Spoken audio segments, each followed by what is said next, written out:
The movie begins in an office. A landline is ringing but Greg Wittle, the man in the office who's recently divorced, doesn't answer. He's too busy drawing a world he keeps imagining in his head. His daughter, Emily, calls his cell phone and invites him to her graduation. The landline starts ringing again and Greg hangs up on Emily to answer it. It's Doris, the receptionist, telling Greg their boss, Bjorn, wants to see him. When he gets there, Bjorn tells him the company has suffered setbacks because of his poor work ethic and fires him. Greg stares into space lost in thought. When Bjorn tries to bring him back, Greg accidentally knocks him out. He tries to wake Bjorn but finds out he's dead. He hides Bjorn's body by the window behind the curtain.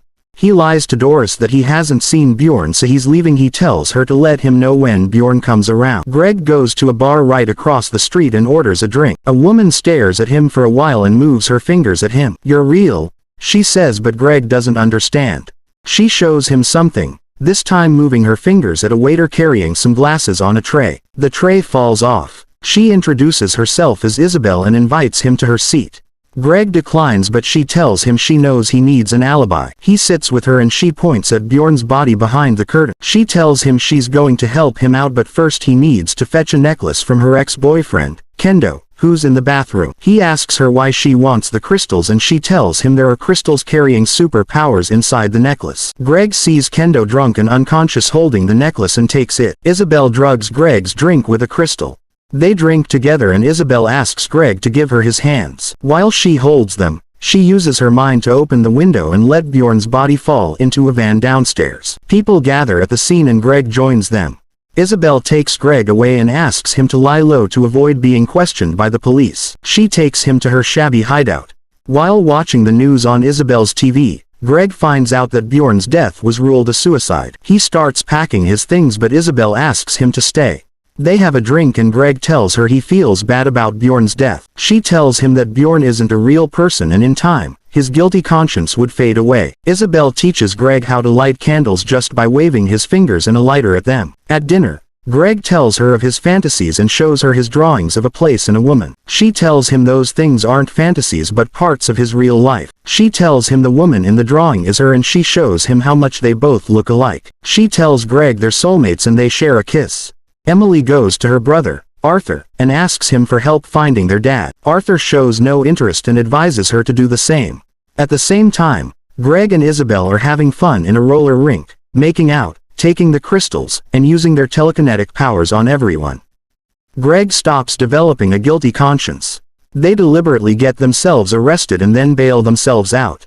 Greg goes to a restaurant to order fast food for them while Isabel goes somewhere. Greg can't cover the bill so he leaves. Arthur sees Greg inside but Greg doesn't see him. Arthur feels bad for him.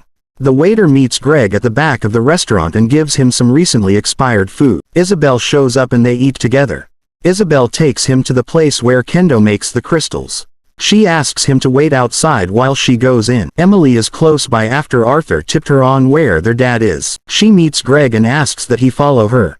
He tells her he's waiting for someone but promises to come for her graduation and take her and Arthur out. She tells him she already graduated 2 weeks ago and gives him her graduation picture and her number before leaving. Isabel shows up and after finding out from Greg that Emily is his daughter, she tells him Emily isn't real. She offers Greg some crystals but he's not in the mood. A street gangster carrying a gun shows up right after in a van. He threatens them and Greg collects some crystals from Isabel. He uses telekinesis to compress the van, killing the guy inside. He vomits and passes out. Greg wakes up on Isabel's bed to find out she's not in the hideout. He searches the necklace but there's no crystal inside. He takes his drawings and Emily's picture and goes to a payphone to call her. She doesn't pick so he leaves her a voicemail. He comes back home to meet a worried Isabel. She yells at him for leaving without telling her and informs him someone broke in to steal the crystals and the drawing. Greg tells her he has the drawings.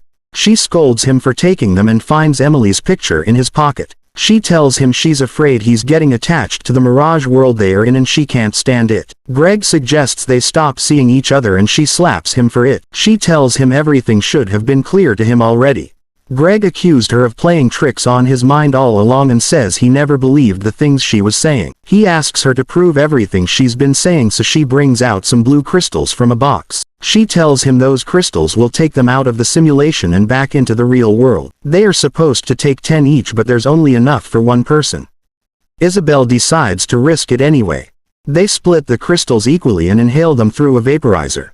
Greg wakes up, surrounded by other people with masks on their noses, in a lab connected to a big device called a brain box. He finds out he's a doctor who volunteered for an experiment to live in a simulated world. He finds Isabel talking to the lab attendants. On their way out, they meet a doctor and his wife who check up on the progress of the experiment. She tells them it's doing fine. Isabel takes Greg round the city and he is amazed.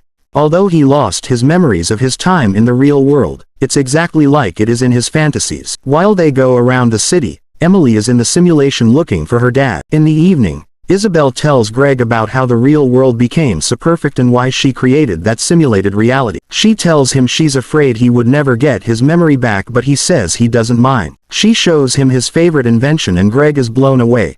She tells Greg they need to return immediately to the simulated world to finish the experiment. Greg convinces her to let them stay for one more day. The next day, they go for a get-together with other professionals. One of them, Dr. Nye, secretly meets Greg and tells him the people are worried Isabel's experiment is a scam, but Greg lies that there's nothing wrong with it. Isabel finds out and vows to prove them wrong. Greg tells Isabel he's not going back anymore and convinces her to publish her research already. Isabel tells him he'd have to be interviewed in a gala she was organizing for the brain box and he agrees. During the gala, Isabel uses Greg to prove to the audience that the brain box works very well. After her presentation, Greg sees a hologram of Emily and follows it. The hologram tells Greg that she's really his daughter and someday he'd have to choose between both worlds. Meanwhile, some of the characters from the simulated reality escape into the real world and start causing chaos. Isabel suspects it's the consequence of them not inhaling enough blue crystals. She and Greg rush back to the lab and return to the simulated world. They meet Kendo for more blue crystals and while he's getting them, Isabel shoots him dead thinking he's going for a gun. She finds the blue crystals but they're only enough for one person. Meanwhile, the police are chasing after them. Isabel volunteers to sacrifice herself so Greg can return, but Greg chooses to stay back with his daughter. Isabel creates a distraction while Greg escapes from the police and hides in a rehab clinic. Greg later finds Emily and reunites with her. You know this channel delivers the best content anytime. If you enjoyed this video, do not forget to click on the like button. Punch on the bell icon to subscribe to this channel.